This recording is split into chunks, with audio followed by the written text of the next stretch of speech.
friend of the show, Cam Newton, is still going back and forth with these people over his take about being a quarterback. Like, and I ain't mad at it. Fuck Cam. They've never done this for any other player in any other sport. They hate this. There has been 17 basketball podcasts over this summer. No, I know. Cam ain't talking, you bum. Yeah. Who are you? Let anybody talk. And Cam Newton is the one. MVP Cam Newton is the one person y'all just continue. And for the sake of that, he was too busy dabbing. We're doing the casual. Yeah. I know that's not. Not the dual threat. Oh my god. Oh my god. I know this the blouse. In the blouse and floral hat. Talking about quarterbacking? The first things they say, listen, Cam is clearly angry. Maybe we need to put a top hat and a bow tie. Yo, talk about the point. The first thing. So this ain't get up talking about him. I guess because I ain't got my suit and my neon tie on. Yo, oh no, I'm talking. We need cigars. Talk about the points. Maybe I should get freeform dreads. First of all, Sandy, can we just talk about football? Okay. This is him clapping back at Jason McIntyre. Why am I the gay casual? What the hell? Why? Gay casual is the new thing in 2024. Boy, I promise you. I promise you, nigga tweet me some shit I don't like. Gay casual. I'm not. I don't care, bro.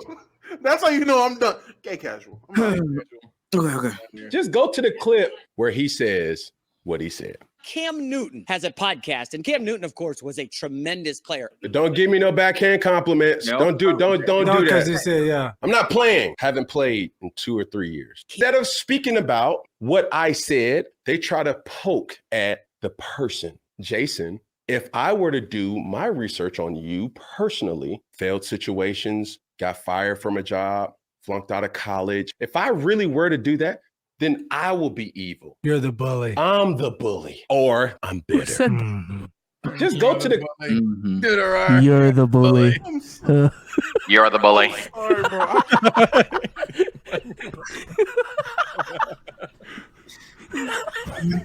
Why does this producer sound like that, bro? He cannot... Somebody gotta tell that nigga to get on camera, too. He can't just come out of nowhere. You're the bully. If I did that, you're the bully. I'm telling you, the funny thing, when somebody's doing a monologue and they get that pause, yeah, that's me. Every time that just tells me. So that shit on here, I ain't gonna lie. I be doing that shit. Y'all be raining. Just throw it in a rant. Okay. Ad-libbing. All right. So then Jason McIntyre responds to Cam Newton's response. You had to. Yeah, you know he had to. Oh, okay. You're still a bitch. Now add in fumbles. Yeah. Just want to add the rushing stats. Add in tackles for loss. Are we serious? That's not how that works. That's not how it works. That's not how it works. That's not the same thing as scrimmage. Oh no. Okay. Y'all all better than me. When they get this nigga a show? No, Colin is out. He the fill-in. Colin is out. Oh, he's standing in for Colin. I'm like, yo, this nigga got a show? Yo, they struggling. And don't worry. That's not right. All right, let me write down. This when Will Kane is in for Stephen A. Right on that one. Oh my. Y'all remember that? Mad Dog. I do. That was nasty. I was wondering where the yards went. He said, all right, if you add in the rushing yards, I'm like, all right, where rushing yards go? Then I realized they averaged out total yards per game. Yo, this is nasty. Y'all are proving Cam's point. This is sick. And mind you, I just want to remind people that the original points was about Dak Prescott, Tua Tagovailoa, Brock Purdy, and Jared Goff. Yeah, Jared Goff. Just not being dynamic quarterbacks, not being quarterbacks of a different. They're game managing quarterbacks. He's done everything else but talk about the actual points. Nope. And they're doing this all for Dak Prescott. I don't know. The media, the sports media has gone crazy. They've gone crazy. Which the craziest part to me is because typically when we have these conversations, it's literally in reverse. It's typically the analyst who hasn't played professional sports saying something that may be factually correct. And the athlete comes and says, yo, I mean, what have you done, buddy? What have you played, buddy? But to pull that reverse card and be factually wrong and have the bad take, that's crazy. That takes some balls. I ain't gonna lie. Yeah, I wrote that down because I was gonna talk about the scrimmage yards versus whatever the hell he just did. But yeah, let me go ahead, and since those just kind of not stole my point directly, but damn near. Yeah, no. I will sound like a hypocrite here, but not really actually. But like when Omar and Souls are going at it, and Omar's like, you don't watch this, you don't do that. That's fine. If we take personal digs at each other as analyst to analyst, or even player to analyst, that's fine. That the analyst telling the player what have you accomplished, it's just nasty. I do give the players that leniency. That is just not gonna work. What do we? Cam Newton doesn't know football now. Like it's some players. Yes, I've incited. Not every NFL, NBA player likes the game or even knows it. They might just be talented. But come on, man. MVP. The guy is clearly talking about the game. We're gonna argue that he doesn't. All right, but that's gross. But not as gross as what he did. So any person that doesn't know much about football, essentially, he took like 3-pointers made. There's no NBA analogy for this, bro. I'm not gonna lie. You're just gonna have to watch. You're just gonna have to watch the game, bro. That motherfucker. No, actually, there is. It's like if you took steals per game and blocks per game and made a defensive stat out of it. And that's exactly what he did. And it's just like, what? First of all, actually just talk about what you've seen, talk about success, all of these things, because a lot of Dak's passing stats, we really want to talk about it, especially happened this past weekend. Hey, I'm sorry. Bro be running it the fuck up. Bro be running it up when he's down 20. I ain't gonna lie. They're still throwing the ball on prevent defenses, and that will help him. So the fact that it's at that close is low-key kind of alarming to me. But most importantly, Cam Newton was just at his peak, just more successful significantly. He just was. Now, if we're gonna say the argument is career, and I think unironically you can try to argue that, but he's not doing it. He's not doing it. So can I actually? I want to play the rest of the clip because he actually gets nasty. I forgot that he got nasty towards the end of as to what he said. The clip before Damo goes, because the thing I remember he said something about their career defining moment, and boy, it's the most disgusting. Okay, so I'm gonna be blunt. I beg your pardon. For every two, I beg your pardon. Go ahead, hit the button. I beg your pardon. I beg your pardon. Go ahead. No, for every 2 bad points he had, he actually did make some genuine good arguments in there, but it was a lot of nasty. It was overruled by the nasty. The good points that I'll give him is one, the Cam Newton longevity argument. That's just a fact. It is just true. Cam Newton at some probably won't have, unless God forbid an injury, Dak's going to have significant longer longevity. It comes with the benefit of having more arm talent. And if you don't think he has more arm talent, just simply not being a dual threat quarterback. So fair enough there. And I do think that even though he does have better receivers, we're not just going to skate by better receivers and better line, better coach. We're not going to skate by that. What the hell? But yeah, Dak does have more time. However, man, I mean, like calling wins not a QB stat and then saying, but Cam hasn't won shit. Well, you just debunk the thing. You can't then try to use it as a counter. You can't make a one-way argument. That's not how that works. I just overall he was pretty dishonest in the argument. I'm just concerned because there is an argument. Funny enough, unironically, there is an argument that you can say Dak has a better career than Cam. You really can do that, but he's not doing it in an honest way. And then, he's not making an argument. Yeah, he's not making an argument. And then especially when he's talking about the cigars and shit, then that's irrelevant. The dabbing, the cigars, the suit, all these non-football things. Listen, It's crazy. The whole time he sat there, devalued what Cam has done. Well, Cam did. He discredited what Cam did, overlooked things Cam did, to skepticize with Dak. Oh, he's probably going to finish top 2, top 3 MVP voting. Oh, he has 6 more years to still prove this.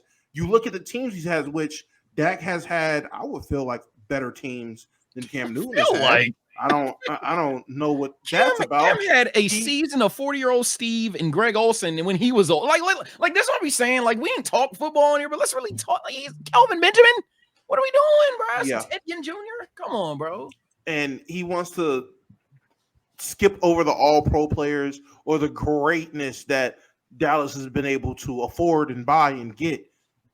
And just, I mean, you could say CeeDee Lamb and Michael Parsons and an all-pro line. I mean, you could say that, but I'm not, because I'm making the argument. Like, all right, buddy. Like, I don't get it. To say all that to say nothing. To say all that to, I mean, Cam Newton's career defining moment isn't any plays. It's actually negatives and dancing. But Dak's career defining moment to be continued. To What be the determined. So nasty. Not even continued. To be determined. He couldn't say anything. We're still waiting to see if it's going. Can you imagine doing that in the basketball conversation? Listen, I understand Tatum has had deep playoff runs, but that boy Ant is good. And when it's time to show he is that good, guess what? We're just gonna have to see. No, like what? No, there is no just wait and see, and that justifies it. That's crazy. Oh, go ahead, Mark. I want to say, and we don't talk football here, and I feel like football, it's not our wheelhouse. I'm gonna be throwing shit out there. That's fine. Dak came out in an era in which the NFC East was bad. Like, yeah, it was NFC least. I think the peak was 4-16 at one point. Like, the winner of the division was like 4-16 or like 5-12. Real 5-12. Real bad. I'm talking about Commanders, Redskins going through well, let me say this. The Giants going through an identity crisis post Eli, right? Going through an identity crisis post Eli. The Commander Redskins really going through an identity crisis by like legitimately not having an identity, having to switch names and everything like that. And then the Eagles, dancing in between good, bad, identity crisis, like just revamping continuously. But what was consistent has been 2 teams since Dak's draft that have continuously been bad.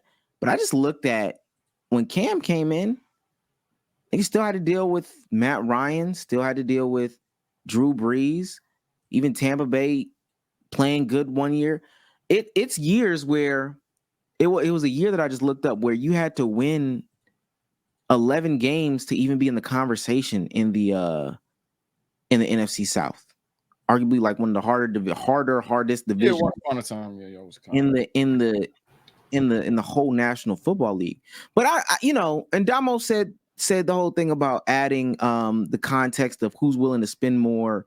Dak historically always been playing with a fantastic fucking line.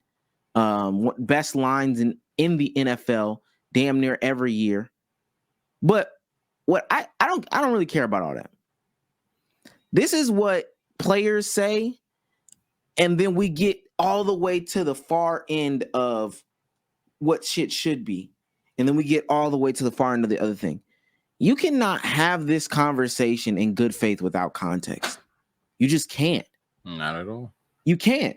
So like Sage said, if Cam talks about the construction of his team and the ups and downs and the highs and lows and all this, that, and the third, but you combat that with, what were the results though? Mr. Wins isn't a quarterback stat, but it all of a sudden is when it fits my argument. That's disgusting. And this is why, and it'll roll into our next topic, this is why traditional sports media is dying. Wholeheartedly. This is why. I don't, in terms of it dying, I probably don't agree. I mean, and don't disagree, sorry. Because over time, it's like they're gonna get the clicks, they're gonna get the views, but nowadays with everyone either A, wanting to be a creator, or B, the ability of Twitter, and everybody can just get their shit off and get their own little community circles. You know how Warriors has Twitter for the NBA fans. Yeah, essentially, yeah, that's probably going to be the next wave. Just appealing to whatever team you want to talk about, whatever specific niche you want to talk about, and ball up. It being televised is slowly going to decline unless like another super team on screen happens. By the way, side note, at the when I said the 4 shit, I saw someone dick eating. Yeah, obviously hyperbole. You can't go 4-16. But yeah, the Commanders were 7-9, 6-10, 6-10, 4-11. Awful division. And Dak did turn that around, but yeah, he didn't even make that argument. There's several arguments you can make, but he's just not doing it. I'll just say, yeah, man, Jason McIntyre is insecure. Jason McIntyre is an insecure man. The woman who was on ESPN or whatever show it was that also wanted to attack Cam Newton is an insecure woman as well. Okay? These are people who got into sports media the traditional route, went to school for it, and now here we are in 2024, and independent content creators are dominating the space. They're getting bought out by ESPN. We are now in 2024, and athletes are also taking over that market, and they feel threatened. They feel threatened because Jason McIntyre is a dude that went through that traditional lens. And let's just keep it a bean. He didn't max out to be a Colin Cowherd. He didn't max out to be a Stephen A. Smith. So now, I'm sorry, you're in that Jason Whitlock category where the only reason you will have traction is when you call out, at this point, your peers. That's what he's doing. So, clip that. Inaccurate in terms of what he's done. I don't know too much about his content, but from what I've seen thus far, it's not a good start. It's not a good start, but this is not a start stage. He's been around since like 2016. Oh no! I'm saying not a good start in terms of me knowing his content. Everything I've seen on him. Yeah, he's talking about somebody. That came in the last year of Eli in New York, and since then it's been a 2-man race in his division between the Eagles and the fucking Cowboys. And mind you, the only team that's had a consistent quarterback throughout that entire time has been the Dallas Cowboys. Everybody else had a rotating coaching staffs, head coach and quarterback, all of them. But one team, I expect, but I wanna transition into actually. There was one time where the Commanders won 7-9. That's what you was talking about, right? They won. Yeah, that's what I was saying. Yeah, 4-16 again, hyperbole, my lord. But yeah, 7-9 winning the division is disgusting, especially when you have 6-10, 6-10, and 4-11. That division is one of a kind bad. Who wishes? Yeah, you wish you could get that. There might be an argument that's like the worst division. Well, AFC South. There's an argument that was like that's been the worst division in football in that stretch. Yeah. And I'll tell you what, you gotta include the NFC South because they went through a revamp as well.